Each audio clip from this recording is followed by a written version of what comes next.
చాలామంది చదువుకునే పిల్లలు అనుకుంటుంటారు వాళ్ళు చాలా గొప్పోళ్ళురా, వాళ్ళు ఎంత బాగా బంగారం పెట్టుకొస్తారు, వాచ్ పెట్టుకొస్తారు, మంచి బట్టలు వేసుకుంటారు, మంచి ఒక బైక్ మీద తిరుగుతారు.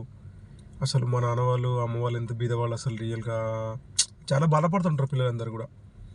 కానీ చదువుకునే ఒకసారి మీరు ఆలోచించి చూడండి, ఎవరైతే లావిష్గా బాగా ఈ బండ్ల మీద తర్వాత బాగా బంగారం వేసుకొని బాగా లావిష్ తిరిగిన వాళ్ళందరూ కూడా జీవితంలో ఎదగడానికి అవకాశం తీసుకోరు.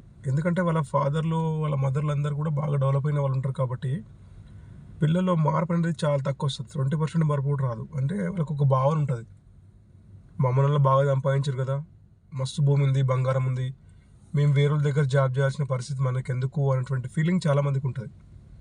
కానీ మీరు నిజంగా చూడండి, ఈరోజు మీరు బాధపడుతారు కదా, కొన్ని రోజుల తర్వాత మీరు బాధపడ్డ వాళ్ళందరూ కూడా బాగా కష్టం, అంటే ఉద్యోగం లేదు కదా, మనకు ఆస్తులు లేవు, అంతస్తులు లేదు, ఇల్లు లేదు సరిగ్గా ఉండడానికి అని చెప్పేసి మీరందరూ కూడా చాలా గొప్పగా జీవితంలో ఎదుగుతారు. అంటే ఉద్యోగం సాధించడం, అంటే ప్రైవేట్ ఉద్యోగం అని పర్లేదు, గవర్నమెంట్ ఉద్యోగం అని పర్లేదు, కష్టం ఉంటుంది అనమాట. మీకు బాగా సాధించాలన్నటువంటి ఫీలింగ్ ఉంటుంది.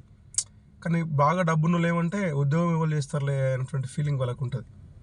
తప్పకుండా మీరు ఈరోజు బాధపడతారు, కానీ వాళ్ళ బట్టలు వాళ్ళ బంగారం చూసి బాధపడతారు, కానీ మనకి ఇల్లు లేదని బాధపడతారు. కానీ మీరు చూడండి ఒకసారి, మీకు ఏదైనా మంచిగా మీరు డెవలప్ అయిపోయి బాగా చదువుకొని కనుక ఒక గ్రూప్ 1 ఆఫీసరో, ఒక సివిల్ సర్వెంటో, లేకపోతే ఒక మంచి పోలీస్ ఆఫీసరో, ఒక ఎస్ఐ ర్యాంక్, ఒక డిఎస్ ర్యాంక్ సాధించారనుకోండి, మీ జిందగీ ఎట్లా మారిపోతుంది తెలుసా? ఇల్లు మారిపోతుంది. ఎంత బీద స్థితిలో ఉన్నటువంటి వాళ్ళకన్నా మొత్తం ఇల్లు చాలా చక్కగా పెద్ద పెద్ద భవంతులు అయిపోతాయి.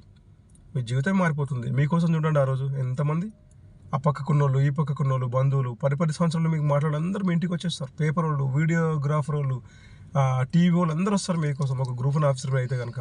అట్లా మీ జీవితం బాగుపడుతుంది. ఎప్పుడు మనం అట్లా నిరాశపడద్దు. వాళ్ళ వీళ్ళని చూసి ఎవరితో మనం పోల్చుకోవాల్సిన అవసరం లేదు. మనకు ఉన్నటువంటి సామర్థ్యాన్ని వినియోగించుకొని ముందుకు సాగడమే మంచి జీవితం అయి ఉండాలి. ముఖ్యంగా విద్యార్థులకు ఆ విధంగానే ఉండాలి. జై హింద్, జై భారత్, వందే మాతరం.